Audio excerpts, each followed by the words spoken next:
Yo bosku semua, vlog ini dibuat untuk menjawab pertanyaan netizen. Kenapa sih dokter Tirta nggak kerja di rumah sakit? Emang dokter profesinya apa aja? Dokter nggak laku. Jadi saya kerja di rumah sakit dulu.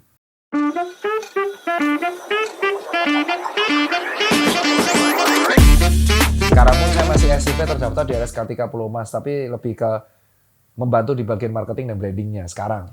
Jadi gini, dokter itu profesinya tugasnya sebenarnya ada 4. Yang menjadi sebagai agen promosi, agen prevensi, kurasi atau menyembuhkan, dan rehabilitasi.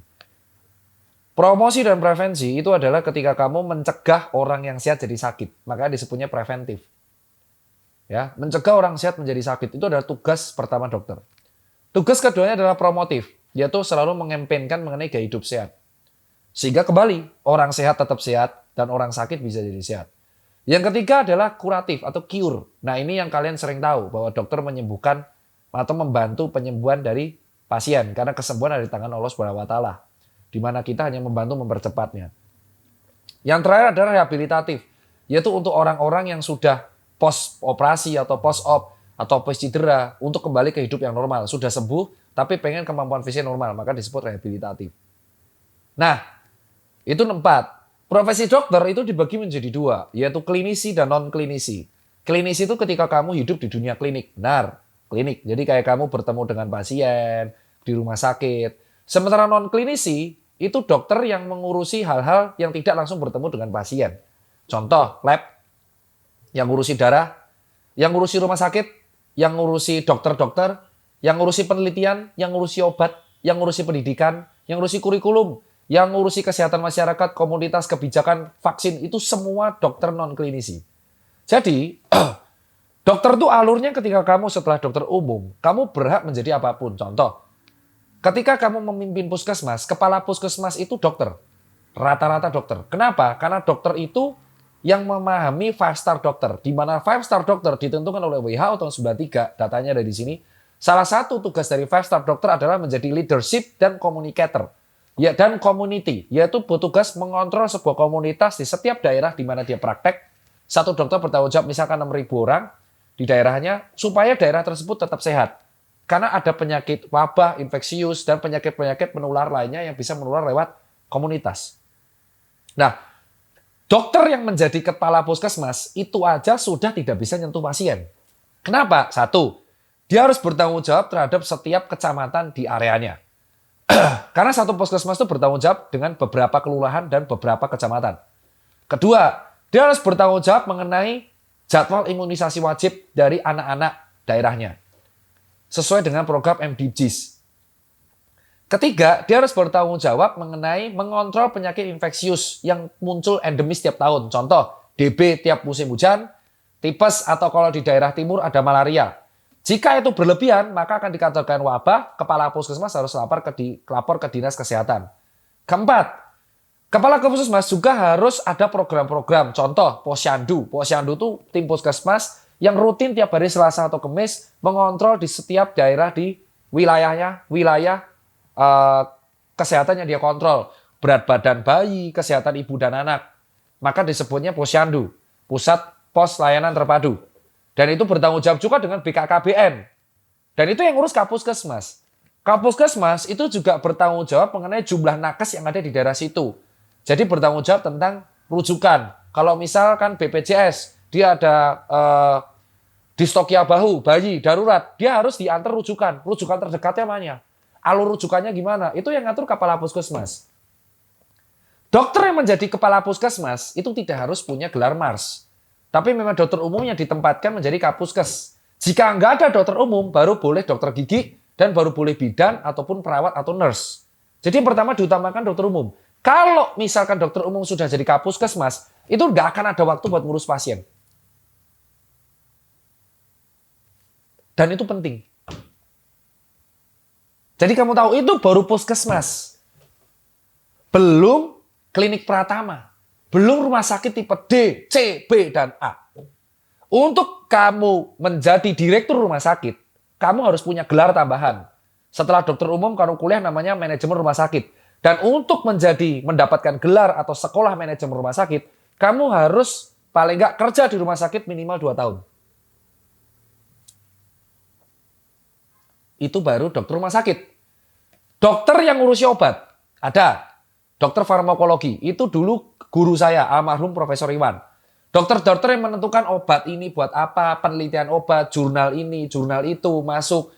Obat mana yang diupdate masuk BPJS, itu dokter di bagian farmakologi. Tugasnya meneliti obat. Penelitian terus. Sistemnya cohort lah, randomized control trial lah.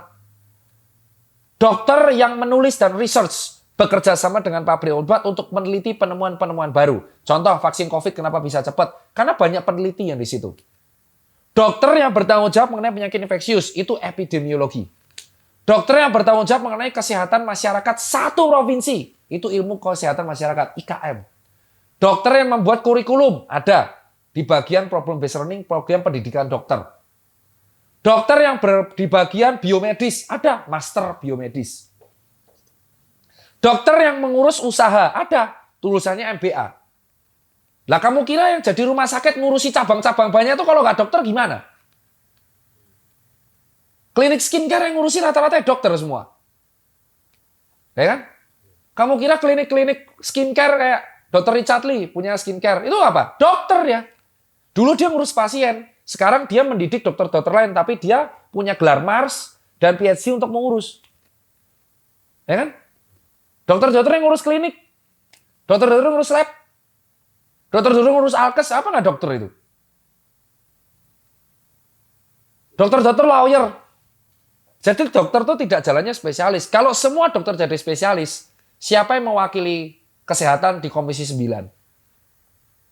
DPR tuh punya Komisi 9, Komisi Kesehatan. Harusnya Komisi Kesehatan logikanya diisi sama tenaga kesehatan, nurse, bidan, dokter, dokter umum, spesialis. Menkes kita dokter nggak sekarang? Enggak. Wah, Menkesnya yang dokter. Kenapa Menkesnya bukan dokter? Menkes tugasnya ngurus semua permasalahan kesehatan. Kenapa Menkesnya bukan dokter?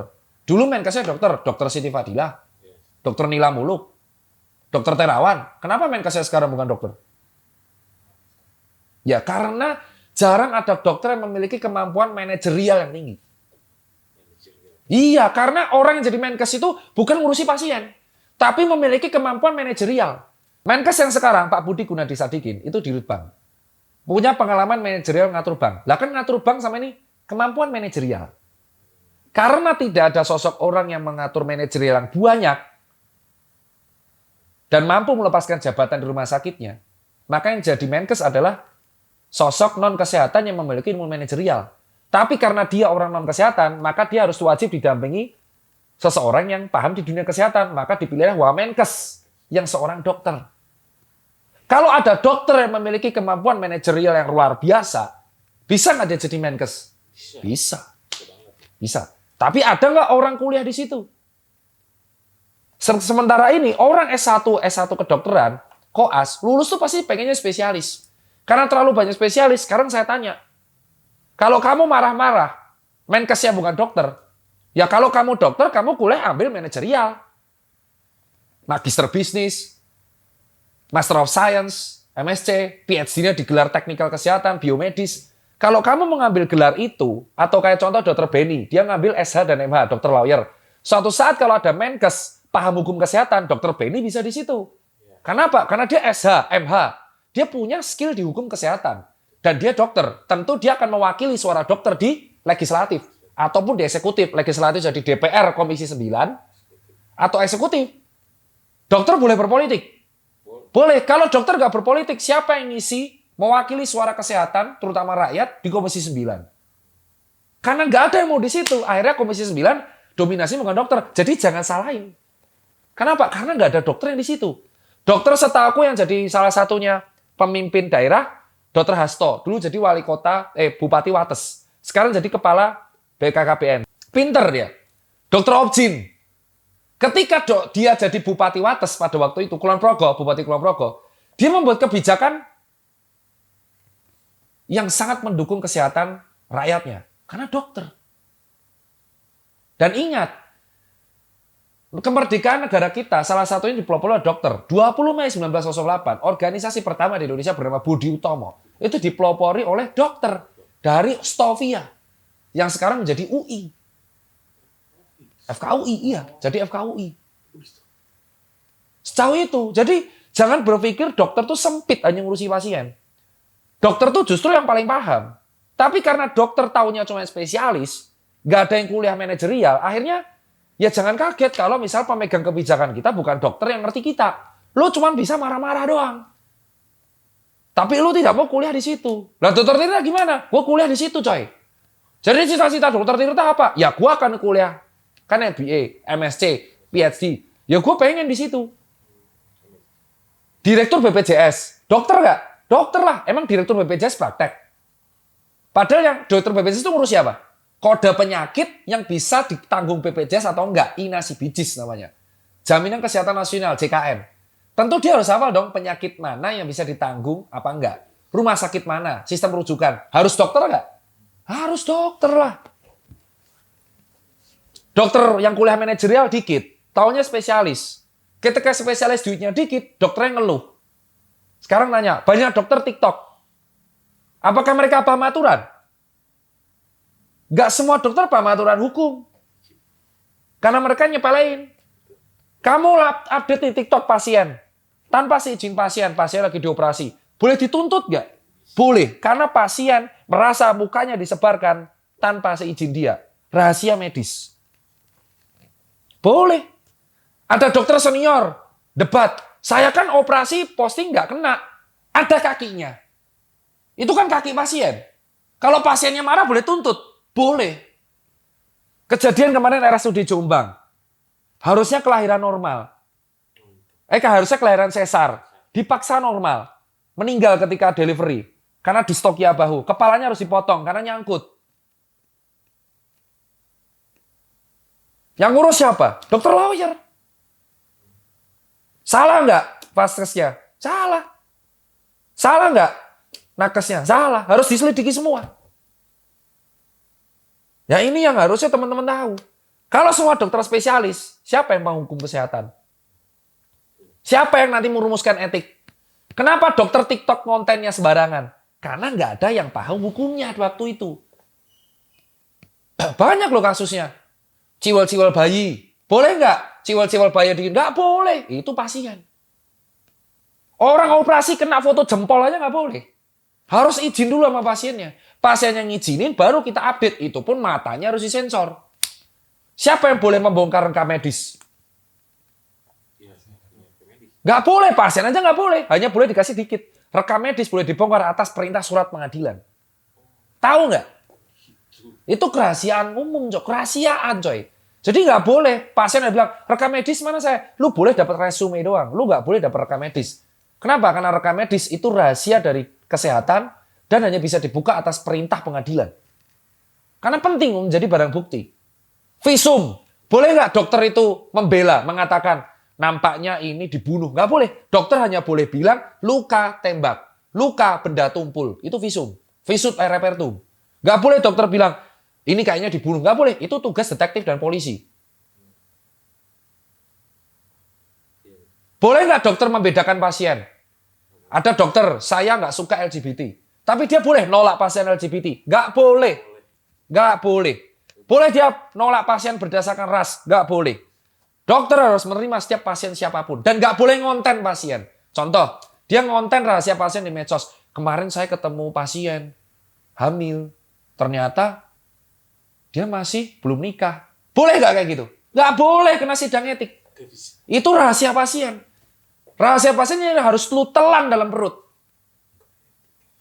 Nah, kalau nggak ada dokter yang bergerak di bidang hukum, siapa yang mengarahkan ini? Nggak ada. Terus orang marah-marah.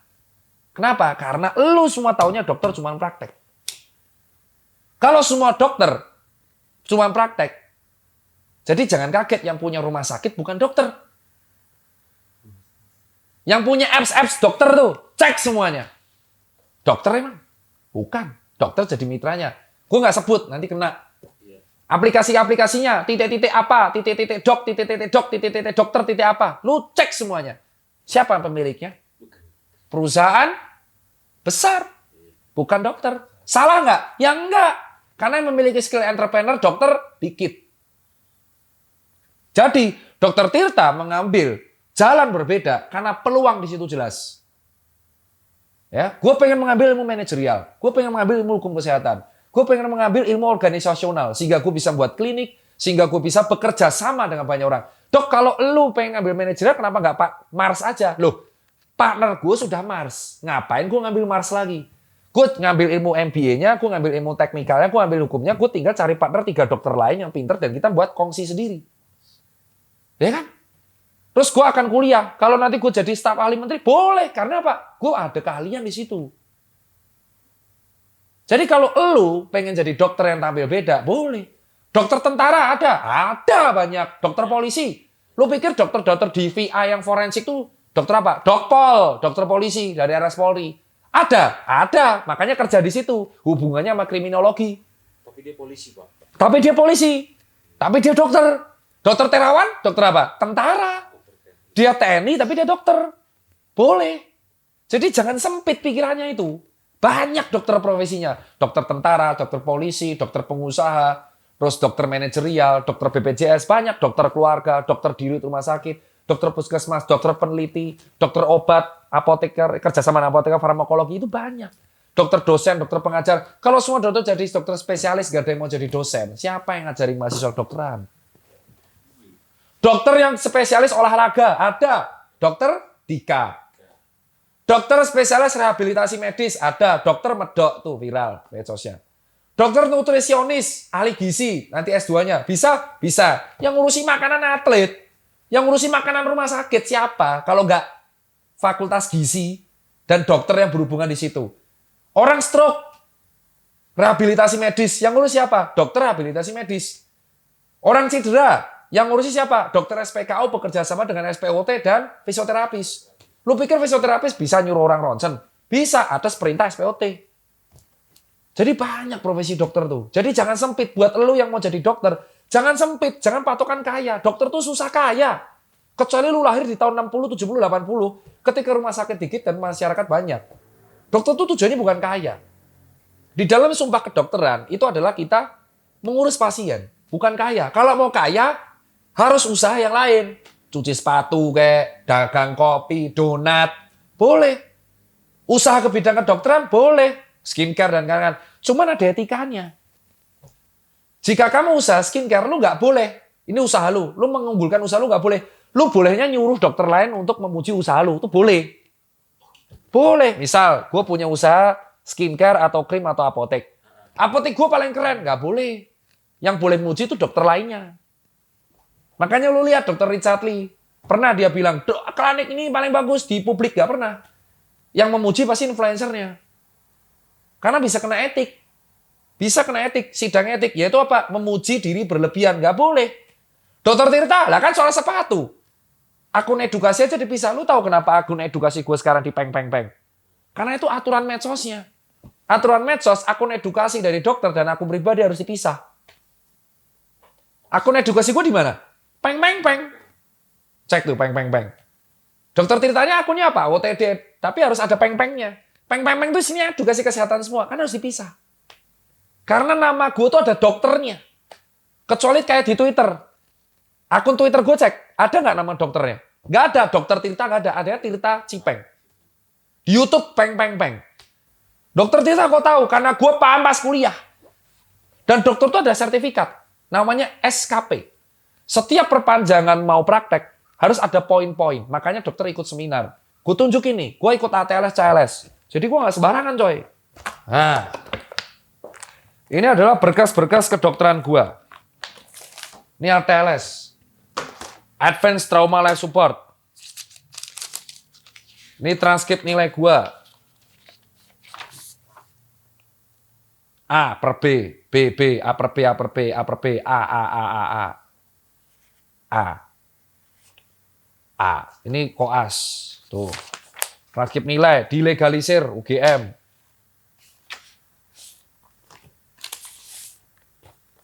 Ini ijazah. Ini yang legalisir. Sekarang wakil dekan. Ini namanya ijazah sumpah dokter. Nah, ini kolegium. Kolegium Dokter Indonesia. Ini menentukan bahwa ini yang penting-penting. Ini digunakan untuk kalau gua praktek di depan gua bisa praktek. Intinya udah memenuhi. Ini sertifikat bahwa gua sudah bisa Advanced Cardiac Life Support. ACLS. Ini ACLS gua dari Perki. Ya, artinya gua kalau di IGD ngurusin pasien jantung boleh. Ini trauma life support. Ini artinya kalau gue kerja di IGD boleh. Lu kalau kerja di IGD harus punya sertifikat 2 ini, bro. Tinggal perpanjang tiap 5 tahun. Harus perpanjang, nggak boleh. Kalau nggak perpanjang, nggak boleh lu praktek IGD lagi. Ujian lagi, Pak. Ujian lagi. Jadi gue 1 tahun lagi harus ujian lagi. Habisnya setahun lagi, nyet. Lu pikir dokter tuh kalau udah lulus gak ujian? Anjing, ujian terus. Gue tuh ujian lagi, nyet. Ini ada ujian lagi nih. Nih, ini namanya ATLS. Ini setelah lulus harus ujian lagi. Masukin teaser deh nih. Masukin teaser nih. Ini harus ujian lagi. ATLS dan ACLS. Ini adalah 2 sertifikat kompetensi yang harus dimiliki dokter setelah lulus untuk praktek di IGD. Tambah lagi nanti BCLS dan PCLS. PCLS atau PTLS itu untuk pediatrik. Jadi kalau lu dokter SP anak, lu harus punya yang pediatriknya. Belum BCLS. Oh, anjir, baik banget, Pak. Jadi setelah lu lulus dokter aja, lu harus ujian lagi, nyet. Masih banyak seminar-seminarnya. Nih. Nih, sumpah dokter. Nih ya, gue bacain nih. Fakultas Kedokteran UGM 08057. Nih gue bacain sumpah dokter. Saya di hadapan Dekan Fakultas Kedokteran UGM sebagai dokter dengan ini menyatakan bersedia mengucapkan sumpah dokter sesuai dengan agama kepercayaan saya anut. Sebagai berikut, Islam. Demi Allah saya bersumpah bahwa 1. Saya akan membaktikan hidup saya guna kepentingan peri kemanusiaan. Sumpah dokter. 2. Saya akan memelihara dengan sekuat tenaga, martabat, dan tradisi luhur jabatan kedokteran. 2. 3. Saya akan menjalankan tugas saya dengan cara yang terhormat dan bersusila, sesuai dengan martabat pekerjaan saya sebagai dokter. 4. Saya akan menjalankan tugas saya dengan mengutamakan kepentingan masyarakat. Nah, udah tahu kan kepentingan masyarakat, kesehatan komunitas. 5. Nih, ini paling penting nih, ini sumpah nih. Saya akan merahasiakan segala sesuatu yang saya ketahui karena pekerjaan saya dan karena keilmuan saya sebagai dokter. Jadi lu foto pasien aja itu nggak boleh. Ini sumpahnya ada. Cek lagi. Saya tidak akan mempergunakan pengetahuan kedokteran saya untuk sesuatu yang bertentangan dengan peri kemanusiaan, sekalipun diancam. Jadi lebih baik mati daripada kita disuruh membunuh. Saya akan menghormati setiap hidup insan manusia, mulai dari pembuahan. Jadi dokter tuh nggak boleh asal aborsi. Kalau nggak ada perintahnya. Abortus criminalus misal, karena maaf, korban pemerkosaan, ada perintahnya. Saya akan senantiasa mengutamakan kesehatan penderita. Saya akan berikhtiar dengan sungguh-sungguh supaya saya tidak terpengaruh oleh pertimbangan keagamaan, kebangsaan, kesukuan, perbedaan kelamin, politik kepartean, atau kedudukan sosial. Jadi lu mau pejabat, lu praktek, gue nggak akan bisa mengutamakan itu.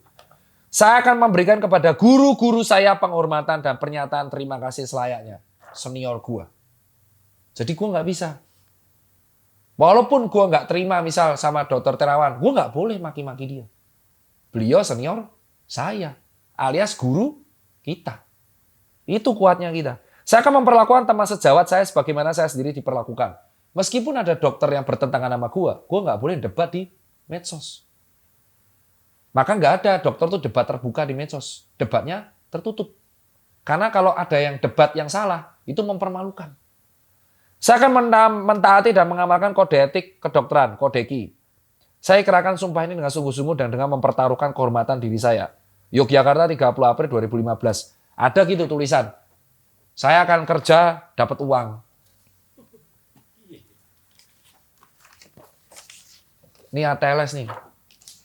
Jadi dokter setelah lulus, walaupun nggak praktek, tetap harus ujian bro. Tetap harus ikut seminar buat STR diperpanjang. STR Tirta tuh aktif. Kalau nanti mau habis ya gue harus seminar lagi, tes lagi, kayak gini lagi. Jadi walaupun dokter tuh nggak praktek, untuk update ilmu tetap harus tes lagi nyet. Namanya long life learning. Jadi jangan dipikir walaupun dokter nggak praktek itu nggak ujian-ujian kayak gini. Ujian terus. Sampai kapanpun harus ujian terus. 5 tahun sekali ujian terus. Untuk apa? Update ilmu. Jangan cuma handphone yang diupdate. Dan ini saya simpan semua.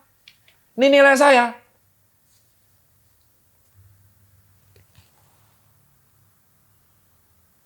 Member. Jadi gue kalau kerja IGD masih bisa.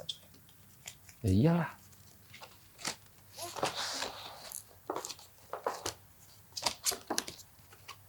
Nih gue liatin lagi. TPA gue 620. Paham lu? Normalnya orang 540. Ini dari UU Bappenas. Kalau pinter boleh sombong bro. Kalau goblok diem aja lu. Ijazah asli. Bukan palsu nih. Paham lu? Jadi walaupun lu dokter, lu nggak praktek. Jangan disangka dokter nggak praktek tuh nggak belajar lagi. Gue kalau mau perpanjang harus ngumpulin sertifikat lagi, seminar lagi, ujian lagi. Dan itu wajib. Dan dokter tidak perpanjang. Bro, gue kuliah 6 tahun susah payah dapat gelar DR, masa gue biarin gitu aja bro. Gue kuliah S2 MBA, ITB, MSc, dan kawan itu supaya gue bisa buat klinik. Bambang. Ini gue kumpulin semua. Jadi orang lulus dokter tuh dipikir, lu pikir kayak lulusan lain gitu bro. Setelah lulus udah beres gak ujian lagi. Dokter tuh ujian terus. Masuk spesialis, ujian. Perpanjangan registrasi, ujian. Ngumpulin seminar. Mau dapat sertifikat, ujian. Mau dapat kompetensi, ujian. 5. Mau daftar PNS, beasiswa, ujian TPA. Ujian TOEFL tiap 2 tahun. Lu bayangin, dokter tuh harus buat jurnal kalau udah PhD. Tiap tahun harus buat jurnal 1. Harus ada TOEFL minimal gopek. Sekarang tahu lu, walaupun dokter nggak praktek tuh belajar terus. Makanya gua harap ini akhirnya nonton segmented, tapi lu tuh terbuka nyet.